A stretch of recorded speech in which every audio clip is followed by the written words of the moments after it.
What would you do? That can be a very useful question. It can be both clarifying and humbling when evaluating complex situations. To illustrate this, let's apply it to a real-world example. In May 2021, Israel and Hamas fought a brief war in Gaza. Nearly everyone knows that Hamas started the conflict. Firing rockets into a neighboring country is the very definition of aggression. And Israel responded as any country under attack would. Yet many blamed Israel, not Hamas, for the violence. People are certainly entitled to criticize the Jewish state, even when it defends itself. But before you do so, ask yourself a question, the one I posed at the opening. What would you do? So congratulations, you have just been made Prime Minister of Israel. And Mr. or Madam Prime Minister, we've got a problem. Hamas is firing hundreds of rockets at our cities. Yes, our missile defense system is stopping most of these from hitting their targets, but many are getting through. In recent days, Hamas missiles killed an Arab-Israeli citizen and his daughter, as well as a 5-year-old Jewish boy. Millions of your people have been forced into bomb shelters. The economy is shut down. Your citizens, Jews and Muslims alike, are terrified and demanding action.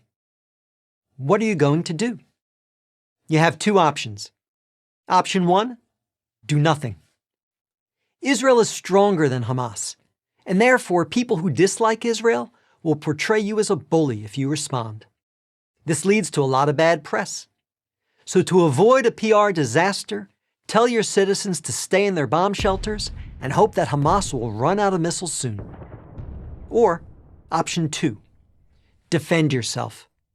Use your powerful military to stop the missile fire so that your people can go back to their lives. If you choose to defend yourself, then you're doing what Israel does. The first responsibility of every government is to keep its citizens safe from invasion, violence, and terror. So you've given the order to stop the missile fire. But wait, there's a big problem. Hamas operates in the heart of Gaza's densely populated cities. It stores its missiles in apartment buildings, hospitals, and schools. And it fires its missiles from residential neighborhoods.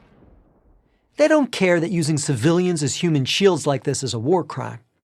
So stopping the missile fire will require you to strike Hamas in the heart of Gaza's population centers. If you want to protect your citizens, you risk harming Palestinian civilians. What are you going to do? You have two options. Option 1, do nothing. The terrorists have outsmarted you by using your own morality against you. You're trapped by your own decency.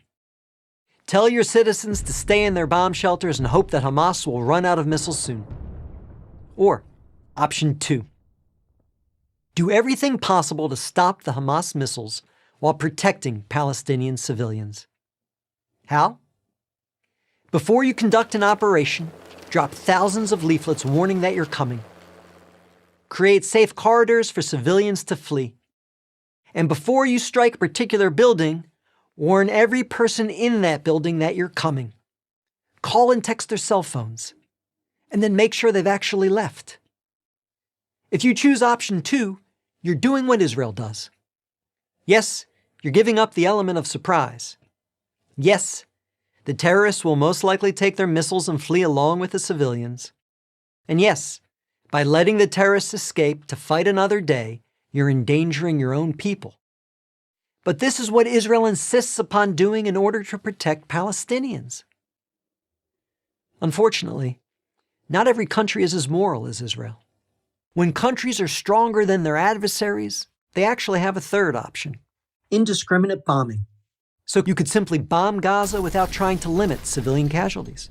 That would provide maximum protection to your soldiers and civilians and crush Hamas for the foreseeable future. That's what Russia basically did to Grozny, the capital of Chechnya, when that Muslim province sought independence in the 1990s. That's what Hamas tries to do when it fires thousands of missiles at Israeli cities. But that choice is immoral. Israel has never and will never do something like this. Nor should you, Mr. or Madam Prime Minister. Those who make light of Hamas rockets have clearly never experienced the terror of running to bomb shelters hearing bombs bursting around you, and then frantically calling loved ones to see if they're okay. All nations have not only a right, but an obligation to defend their citizens from such attacks. And the best of these nations do so while taking difficult and dangerous steps to protect innocent civilians on the other side. This is what Israel does. I hope you do the same. Because the other options, such as behaving like Hamas, are simply not acceptable. I'm David Brog, Executive Director of the Maccabee Task Force for Prager University.